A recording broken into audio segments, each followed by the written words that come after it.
An Indian foreign minister just said something on American soil that made diplomats freeze, and the room went silent. Not because he yelled, not because he threatened, but because he told the truth so clearly, so calmly, that no one knew how to respond. His name is Dr. S. Jaishankar, and what he just said about America, about the West, about the so-called rules-based international order, it's going viral for a reason. And a Polish woman named Karolina Goswami, she watched it live. Jaw dropped. Then she made a speech about it that's been viewed over 4 million times. So what exactly did Jaishankar say that left Americans in shock? And why is a European woman defending him harder than most Indians? Let's break it down. But before we dive in, if you're new here, hit the subscribe button and leave a comment. I subscribe. And I'll personally welcome you into the family. With that said, let's get started. First, you need to understand who Jaishankar is. This isn't some firebrand politician who shouts for applause. This is a former diplomat, 40 years in foreign service, studied at elite universities, speaks 5 languages. He knows how the game is played. Which is exactly why, when he speaks, people listen. And when he speaks in America, to Americans, about America's hypocrisy, yeah, that hits different. Now here's the backdrop. In 2024, India became the world's 5th largest economy, overtaking the UK. Let that sink in. A country that was ruled by Britain for 200 years just economically overtook its former colonizer. If you've ever felt like your country's voice doesn't matter on the global stage, this moment changes everything. But what Jaishankar said wasn't about GDP. It wasn't about trade numbers. It was about something deeper. Dignity. Beat 1. The rules-based order bombshell. Jaishankar didn't attack America. He exposed a 75-year-old lie. Here's what happened. He's at a U.S. think tank. Packed room. American diplomats, journalists, academics. Someone asks him the classic question. How would India help defend the rules-based international order? You know, the phrase politicians love. Rules-based order. Sounds nice, right? Sounds fair. Jaishankar paused, smiled, then said, whose rules? Who made them? And why weren't we in the room? The silence in that hall was so thick you could cut it with a knife. Because here's the uncomfortable truth. The rules-based international order was created in 1945, after World War II, by 5 countries, the US, UK, France, Russia, and China. 5 permanent members of the UN Security Council. 5 countries with veto power. 5 countries that can decide what's legal and what's illegal on the global stage. 0 from Africa. 0 from South America. 1 from Asia, China, which was barely functional in 1945. And India, the country with 1.4 billion people, 18% of humanity, not in the room. Karolina Goswami, watching this live, later said, as someone from Poland, I know what it feels like when bigger powers write rules without asking you. We spent decades under Soviet rules we never agreed to.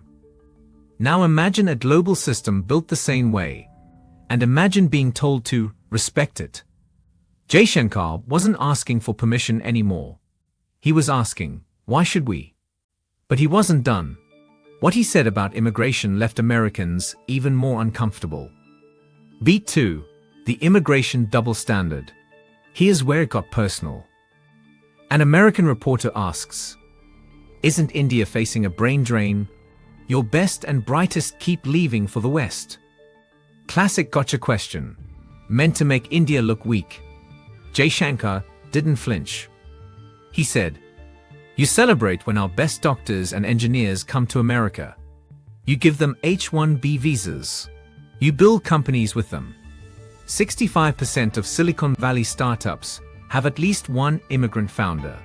30% are Indian, by the way. But when we ask for fair trade deals, suddenly we're the problem.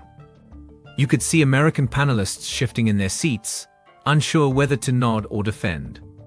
Because he was right. Let me give you a real example. Meet Rahul.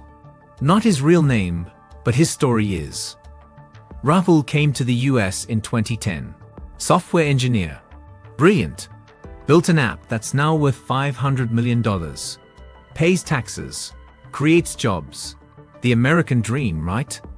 Except he's still waiting for his green card. 15 years later. Still on a work visa.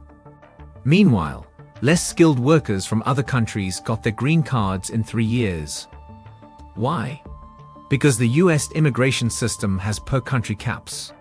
So even though Indians contribute the most, they wait the longest.